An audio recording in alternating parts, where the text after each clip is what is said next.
All right, y'all, welcome back to the show. It's Anti-War Radio. I'm Scott Horton. And like I told you before, I got one window open here to Al Jazeera English's live stream.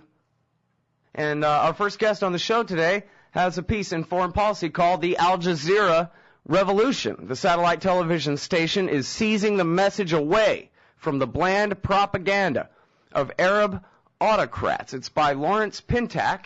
He is the founding dean of the Edward R. Murrow College of Communications at Washington State University. He's been a journalist for more than 30 years. His website is pintak.com, Pintak.com. Welcome to the show. How's it going? Not bad at all. It's a busy and amazing time. It really is something else, isn't it? I got to tell you, it reminds me when I was a little kid, and I forget, was it Hungary first opened up their border to the west, and the Soviet government didn't stop them, and it was on. Mm-hmm. Absolutely. That's how it feels to me. I don't know. I guess I'm not trying to make predictions because then I'll be wrong and stuff. But don't want to be wrong. Yeah. Well, you know, as your article points out, it's a different world. Everything has changed now, and of course, there's Anonymous, the band of hackers, up to their necks in these revolutions across the Middle East. Great piece about that in The Guardian today. The April 6th movement, that's the genesis of the revolution in Egypt right now, is simply a Facebook group. They don't even have their own website. It's a Facebook group called the April 6th movement. And as you're writing about in your piece here, Al Jazeera is available to pretty much the entire Muslim world. They're watching this while they're eating their dinner every night, and this is something that's actually really brand new in the Arab world, right? Yeah, I mean, 20 years ago, you couldn't have had this. Al Jazeera was launched in 1996, and it was the first semi-independent, shall we say, because it's not completely independent, Arab satellite channel in Arabic. Back in 1990, when Iraq invaded Kuwait, Saudis didn't even know about it for 3 days because the state media didn't mention it. So that gives you some sense of how completely controlled information was. Now you've got 500 satellite channels, and the information's pouring in through every pore. Right. And so, as I always say, life is like skateboarding. It's all about the precedent set. If you can ollie down 10 stairs, you know you can always do 8. And so this is what's happening here is, well, geez, the Tunisians went outside and demanded that their government cease to exist, and it worked. Let's see if we can do it too, guys. Yeah, I mean, the Egyptians, the level of frustration and anger and just complete disdain for the regime has been there an awful long time. But the fact that they watched this all play out on television from Tunisia, they looked at each other and said, hey, we can do this too. Right. I mean, there really would have been a time not long ago where they could have kept the revolution in Tunisia secret. That's how clamped down information has been in these countries. Absolutely. I mean, I'm an old guy. When I was CBS Middle East correspondent in the 80s, Syria quite literally leveled one of its own cities in a confrontation with Islamists. Right. And most of the world didn't even know about it. I mean, we heard rumors about it. We picked up bits and pieces from Beirut, but we couldn't go and see it. We couldn't talk to anybody that had been involved. So it basically happened. It's the old, if a tree falls in the forest and there's nobody there, well, that's what happens in the Arab world. Right. So now we have headlines coming in from Syria, from Sudan, from Algeria, and Kuwait even, from Yemen, the only thing I've read from Pakistan is, don't worry, that's not going to happen to us, which is exactly what Mubarak said. And it's already, in just a matter of a couple of weeks, there are, I don't mean to demean them, but I guess copycat protests and semi-uprisings, at least across the Muslim world. Oh, absolutely. Again, social media has played a very important role, as you mentioned in the beginning. It links together the activists. It allowed them to say, okay, guys, let's get out there and protest. And now that the Internet is back on in Egypt and cell phones are back on, it is again playing an important role. I'm getting constant direct tweets from various activists on the ground there telling me what's going on, and they're linking each other, etc. But that's the cognoscenti. That's, the young, digitally aware activists that are being linked by this. The ordinary Egyptian is not in this digital circle. It's a relatively closed circle. Where they are being affected, where Arabs across the region are being affected, and the broader Muslim world, is television. Right. The fact that they watch this play out. And so even last week, literally a week ago today, when we had the day of rage in Egypt, and the government cut the internet, they cut cell phones, etc., it went forward because everybody was still watching this on TV. Right. And, it's interesting, well, I think it's in your article you point out that they actually just pirated in Al Jazeera on a bunch of other networks and basically went right around the Egyptian police state when it came to that. And it's kind of reminds me of really the internet itself and I guess all technology is like this, right? It comes as a double-edged sword. And so, like, for example, this foreignpolicy.com website where you wrote this great article that I got to read about what's going on with the spread of TV from different directions out there in the Middle East is all really because DARPA wanted to be able to create a system where they could effectively wage a nuclear war and for that matter keep tabs on all of us. And yet here you and I get to use this very same technology, the internet, in a sense, back at them at least. It's got, I'm assuming, maybe too much, but the reason there's a foreign policy website is because there are things written on that website that you don't get to hear on the nightly news channels. We get to participate in this conversation without having to go to the top, just like the Egyptians are now being able to do. Mm-hmm. Sure. Obviously the web is giving us all kinds of new information we never had access to. But that's true, that's true of us, but that's true in spades in the Arab world. Because in the Arab world, you had all television, until Jazeera came along, all television was controlled by governments. So it was a mouthpiece for the regime. And Egyptian television, has fallen back on those old ways, and the 10 channels of state TV continue to be nothing but a mouthpiece for the regime. Though I'm looking literally at a Facebook message somebody just sent me from Egypt, and she's saying, it seems, though, that the government-owned media are learning a lesson, and they're starting to invite some supporters of the uprising onto television to speak to them.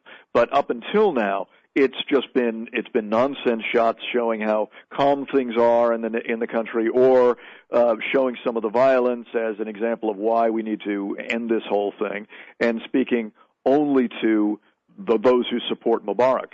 And I'm also distracted because I'm looking at something on television that says even the Muslim Brotherhood's headquarters was just swarmed by thugs from the regime.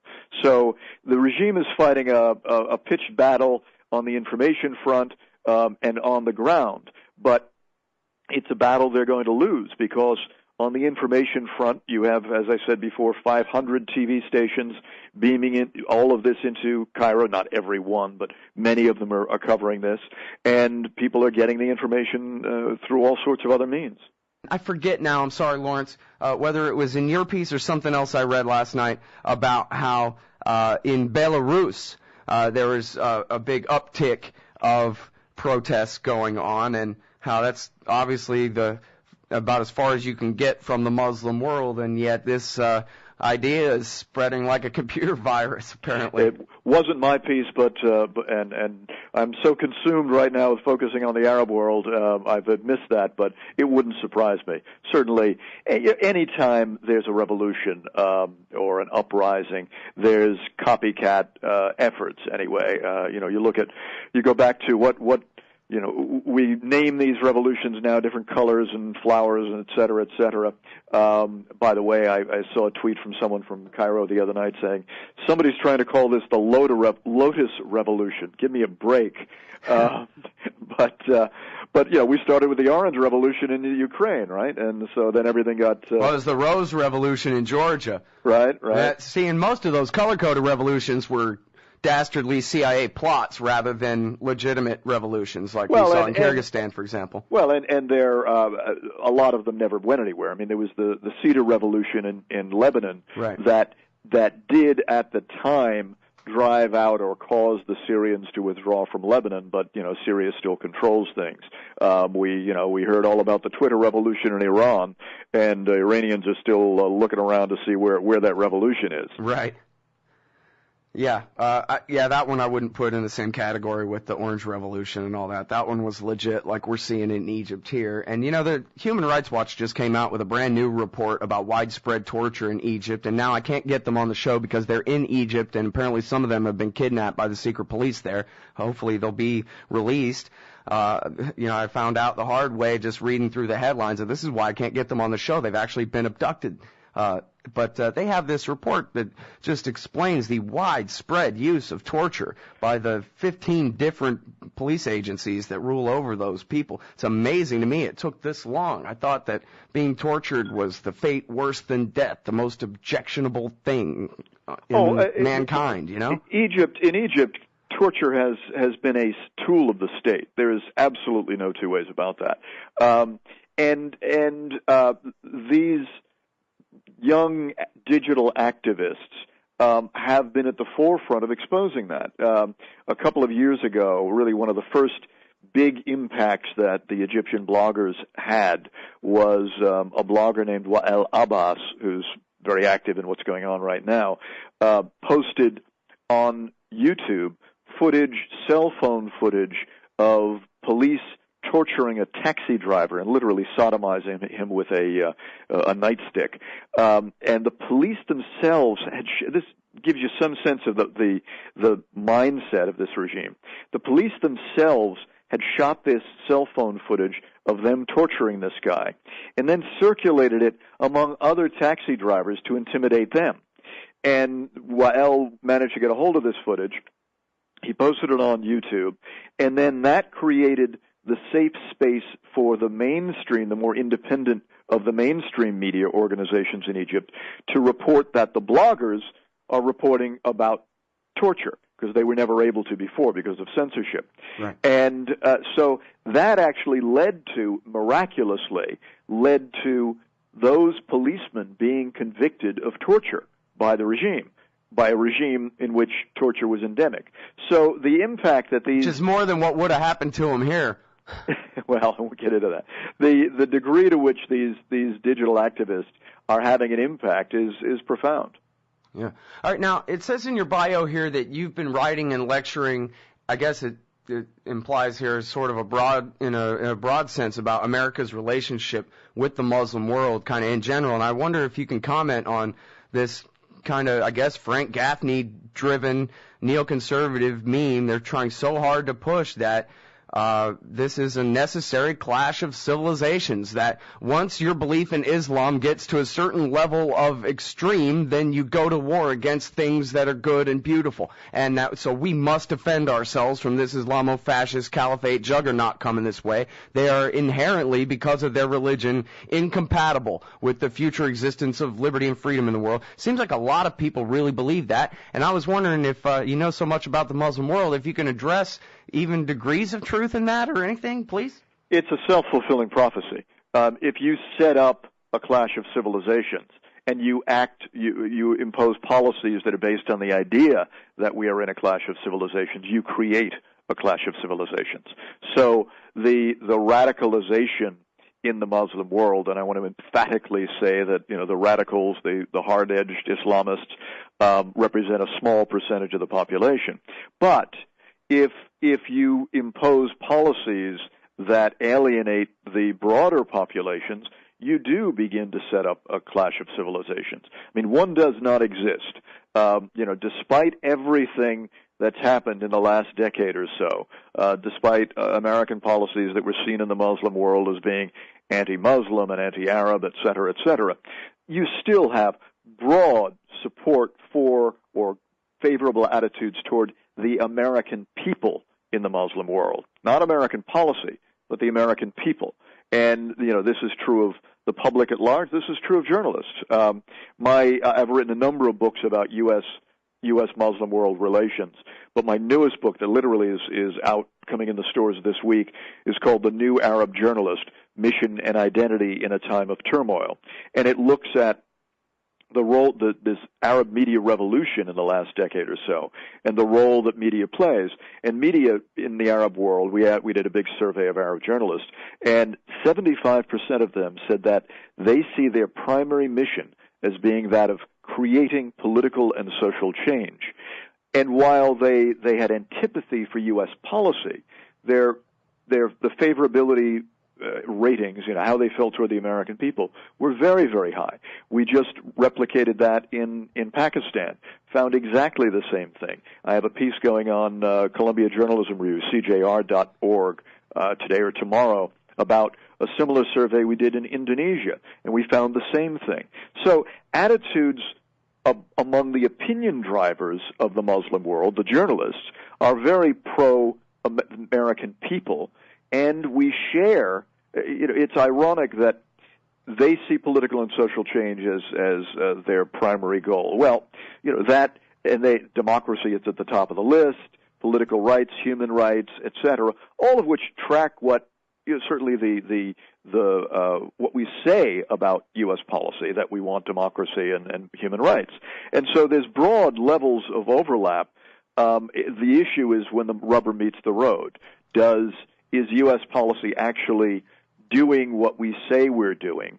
And are we communicating that well enough, or are we doing one thing and saying another?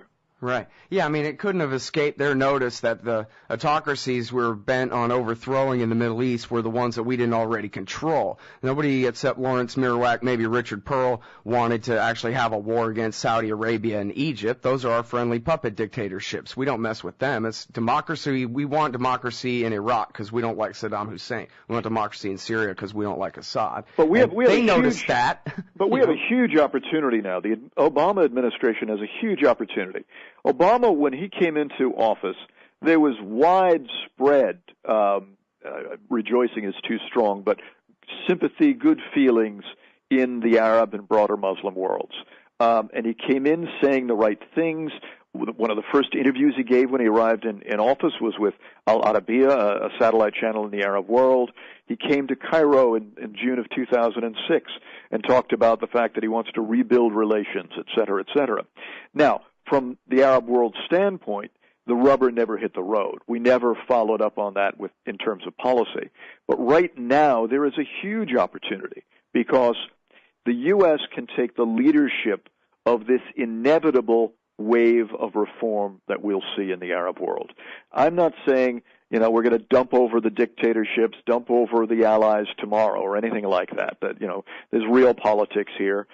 But we have the opportunity to reach out to these forces of change and to work with the governments in the Arab world to begin the process of reform. Mm-hmm. And because if you don't do that, we get left looking like we're going along for the ride against our better judgment, and you end up with radicalization on the ground. Right. And as you say, there's so much overlap. I mean, like John Kennedy said that one time, we all breathe the same air, look up at the same stars. We're all people here. Our interests aren't that different. We can get along. I believe that. Absolutely. All right, everybody. That is Lawrence Pintak. Find him at foreignpolicy.com and at pintak.com. He's the founding dean of the Edward R. Murrow College of Communications at Washington State University. Thank you.